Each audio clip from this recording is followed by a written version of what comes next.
Professor Muhammad Faiza. He calls me the kindness man. Thank you for staying here. You're very kind. Professor Philip Chu, CEO. Dr. Eugene, COO. QSM, Quarter Store Master. Organizing committee and staff members, volunteers, honored guests, ladies and gentlemen. I'm very honored to be here because I really delight in any opportunity at all to talk about kindness. And you know what? Volunteerism is about kindness in action. The heroes today are our volunteers. These are people that we need more, and we also need to appreciate more. They are our kind ambassadors. They are our kind heroes.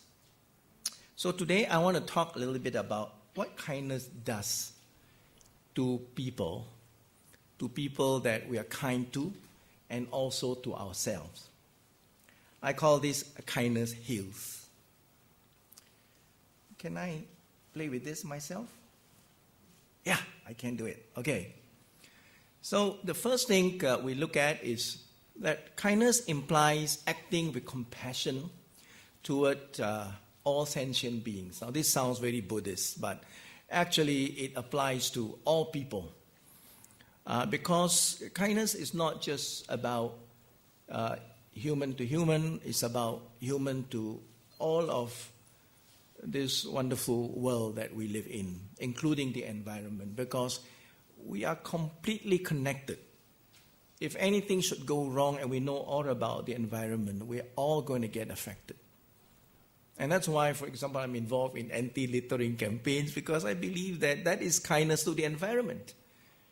You know, we all are concerned about hygiene. You know what happens when the environment is filthy and unhygienic?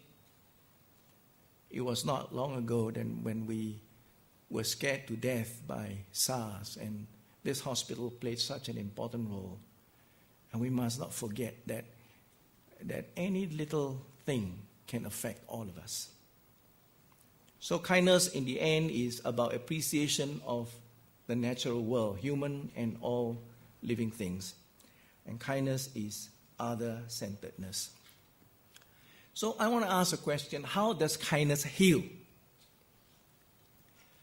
You know, I'm not a doctor. I happen to have a son who is a doctor, but I am quite curious about this thing called medical science, biochemistry. And apparently there is a chemistry of kindness. It's all here in our brains. We secrete or we generate all kinds of chemicals, you know, serotonin and dopamine, oxytocin. You, some of your doctors here and nurses and medical people, you know a lot more than I do, but oxytocin is often described as the love hormone because it is produced when we are in love. I mean, we can feel it, yeah? It also produced when we even do a simple thing like hugging each other. It's also known as the cuddle hormone. This hormone is also produced when we touch or stroke each other. In other words, besides, you know, the affection between two lovers, there is also a need for us to be in touch, not just figuratively, but also literally. That when we actually touch somebody, and that's why the handshake, you know, the acknowledgement, the smile, you know, the feeling for each other, it's also very important. And kindness and compassion also produce this oxytocin. So how can we produce this? Now, this is where the volunteers come in. Support from a loving partner, a friend, anybody. A warm, loving touch of kindness and compassion.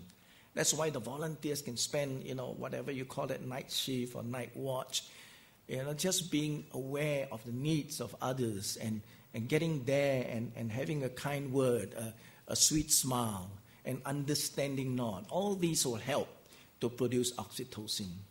Receiving hugs, stroking, even a pet connecting with another fellow human being. That's why in the kindness movement, we kept telling people that we need to smile more. We need to acknowledge and recognize people more. We need to be aware of who's around us and not walk around as though we are all total strangers. We are not. We're all in the same boat, and we need to be there for each other. Those of us who are religious, prayer helps. Meditation helps. And kindness and compassion and gratitude also produce these thing called oxytocin. It's associated with love and kindness in turn produces love and kindness. Studies have shown that blood pressure actually is reduced when we are kind, both within ourselves and especially when we are kind, we help ourselves. They call this vasodilation. Apparently, it is nitric oxide that slows down the aging process, and that's produced, because we are kind. Binding receptors, slowing down the heart. Experiments have been done, and it shows that reduced blood pressure after 10 minutes of warm contact. These are scientifically studied, empirical evidence. Sustained lower blood pressure from frequent positive partner interaction. Those who receive most hugs have lower blood pressure and lower heart rates. I say a hug a day keeps the doctor away, or the cardiologist away. 4 times fewer heart patients with a PET died within a year of being released from cardiac unit, and those without a PET, even a PET. That's why we need to be kind to the animals, because they are kind to us. Come to think of it, one of the worst kind of punishment that a person can receive is to be isolated, is to be put in solitary confinement. Why? Because it will kill us before anything else. Heart damage prevented. A cardioprotective thing happens. The heart is protected from damage by acts of kindness. Protects against the hardening of our arteries, atherosclerosis, by reducing oxidative stress. It actually causes our heart to function better because it is less stressful. Experiments have also shown that with 150 couples studied by some university in the West, those hostile to one another had higher levels of atherosclerosis compared to those who were kind and loving to each other.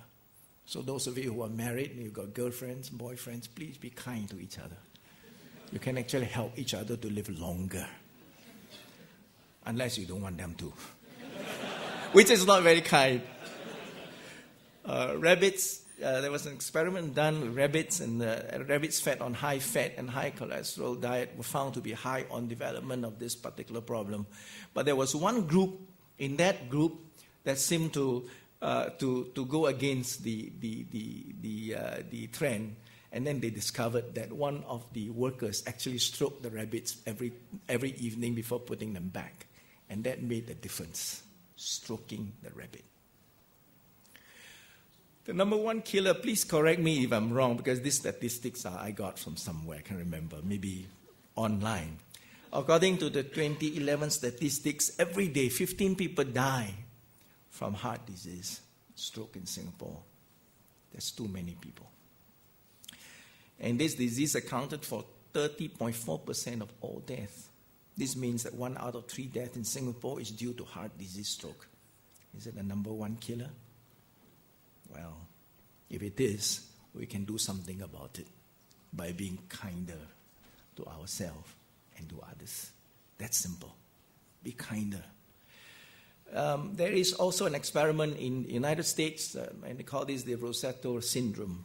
Social and cultural connectedness give rise to a sense of love and care in the community. That's why I support and I advocate the return of the kampung spirit. Their daily lives intersect in this particular community, and kindness and graciousness actually help to protect them from death by heart attack. And for the longest time, there was no heart attack cases in that community. Until the community grew and evolved, and before long, people didn't care for each other. People forget to care for each other.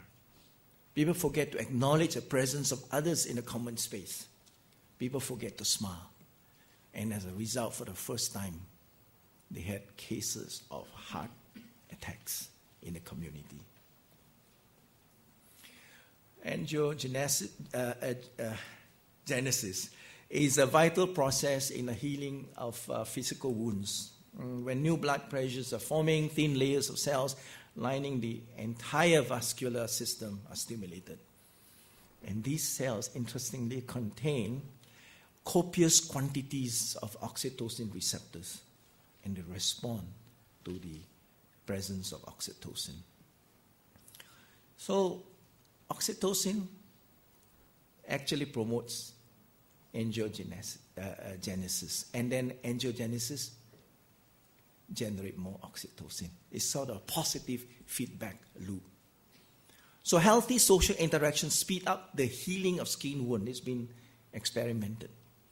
And couples with the most conflict-oriented behavior heal only at 60% of the rate of the others.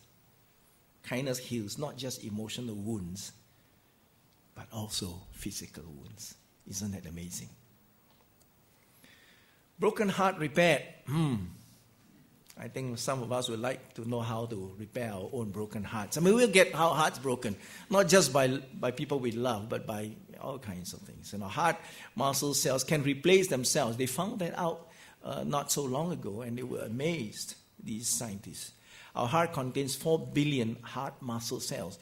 40 million would be regenerating every year in our 20s and 18 million in our 70s. And by being kind, we can actually help do that.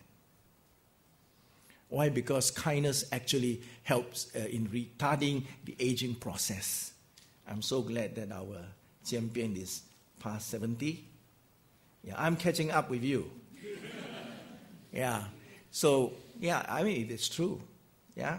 My grandson is 17 years old, going to college next year. So, kindness, oxytocin, and the heart. Kindness does contribute to heart repair. Sociological studies have shown improved health and survival rates in heart attack patients who have good emotional and social support. That's why the volunteers come in and the families come in.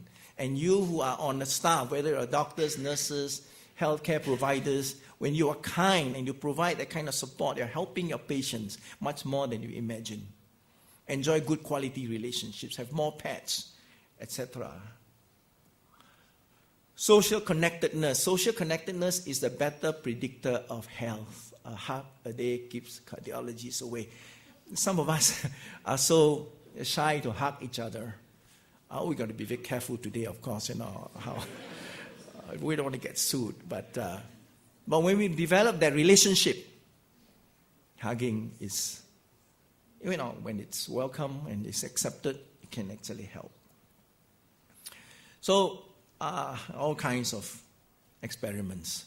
I want to talk about 100% GST. 100% GST, we pay only 7%. Huh? We're not increasing, Professor? Okay. So I say 100% GST. G is for greet. Greet each other. Come on. We walk from point A to point B, all along the corridor, greet. When I went to MCCY, it was Mika office before, 6 stories, Old Hill Street Police Station, 400 people there. When I went there, people were looking down and only talk to each other. And I went there like a crazy guy. I call myself the TKP. I'll tell you what the TKP is. I went around and greet everybody. Hello, how are you? And then some people just ignore me, look down, and second time I target that person. Hello, how are you? And still ignore me. Third time, I walk alongside that person and say, excuse me, are you okay? Nowadays, if you go to MCCY, they see me far, far away, they greet me first. Because they are afraid I'll chase after them. And, it makes all kinds of, happy environment. We feel that we a smile, acknowledgement. When I get on the elevator and I see people carry coffee in the morning, I say, "You like coffee? I like coffee too." Start a conversation, anything. Even a second, a minute. You go on the elevator, you look at the numbers. Why you look at numbers? You know every time, you know when to get off.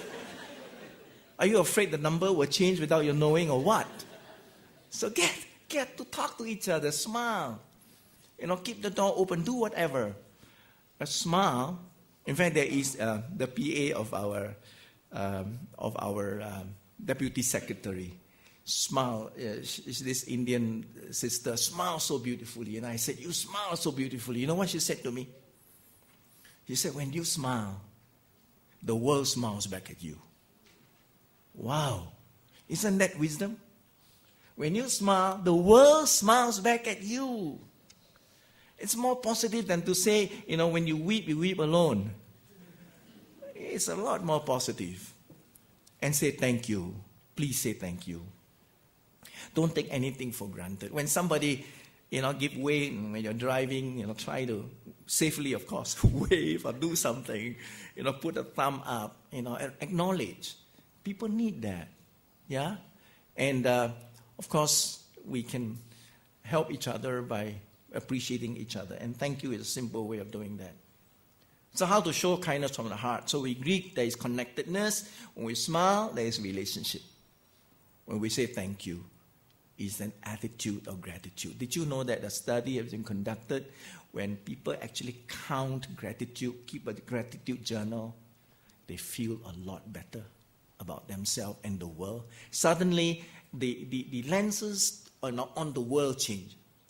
You discover that the world is not as bad as you are made to feel. All because you feel gratitude. I think Singaporeans, if I may say so, we all need to be a bit more grateful. Someone said to me, a friend of mine from another country, said, "Did you realize that in Singapore, this is the only place, I've lived in so many countries," I said, "This is the only place I can let my teenage daughter out and she can take a taxi back at 2 a.m. and I don't worry about it." Have you ever thought of that?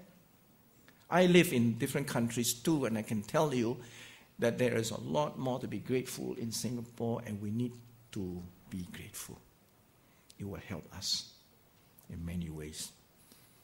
The greeting, so many ways of greeting each other.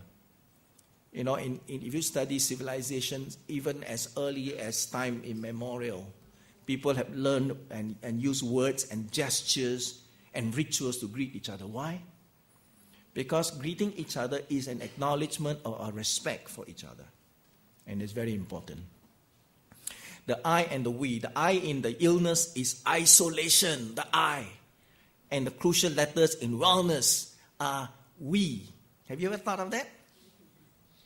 We, together, we can make a difference. Living in community, thousands of candles can be lit from a single candle, and the life of the candle will not be shortened. Happiness never decreases when shared. Happiness is always multiplied. And someone says about love, love is something you give away. Love is not something you hold selfishly. And when you give away love, you multiply love. So invest in relationship at home, with our neighbors, at work, and everywhere you go. Say thanks. Write a journal. Write regularly. I write a reflection actually every day. I have produced a couple of books of my reflections. It's good. Somebody says an unexamined life is not worth living. So when you examine yourself every day and you reflect and you have a lot to be thankful for, your life is fantastic. Think of people in your life you're grateful for and spend time with them. Write and send a card of gratitude. I know we don't want to kill trees, but small little recycled paper card will help. We know today we hardly receive a card. Did you know that when I send a card to somebody, when somebody receives a card, months later the person produces a card and say, "I appreciate it." Why? Because we don't receive cards anymore. Don't take things for granted. Reevaluate your achievements. What do you need to share credit with? Who do you need? Be appreciative. We didn't come here by, all by ourselves. We are here today because of many people who supported us. Small acts of kindness count. Small investments, big rewards. Quickly, I will just talk about might. We got to model. All of us can model. We're all leaders in our own right. We can model kindness, yes. Inspire the next generation. Transmit the message of kindness. Empower others to be kind. Kindness breeds kindness, no doubt about it. So when we do kind things from our hearts, we not only minister to the hearts of others, we also minister to our own hearts in more ways than one. And just 2 more minutes, I'm done. Kind hearts, I like this quote very much, Longfellow. Kind hearts are the gardens. Kind thoughts are the roots. Kind words are the flowers. Kind deeds are the fruits. Take care of your garden and keep out the weeds. Fill it with sunshine. Kind words and kind deeds. I want to invite you to a kindness conversation, a half-a-day thing. You can go to our website, kindness.sg, and register with us. It's on the 16th of November. Nation of Kindness starts with one. It starts with you as a volunteer. And here we go. Thank you very much.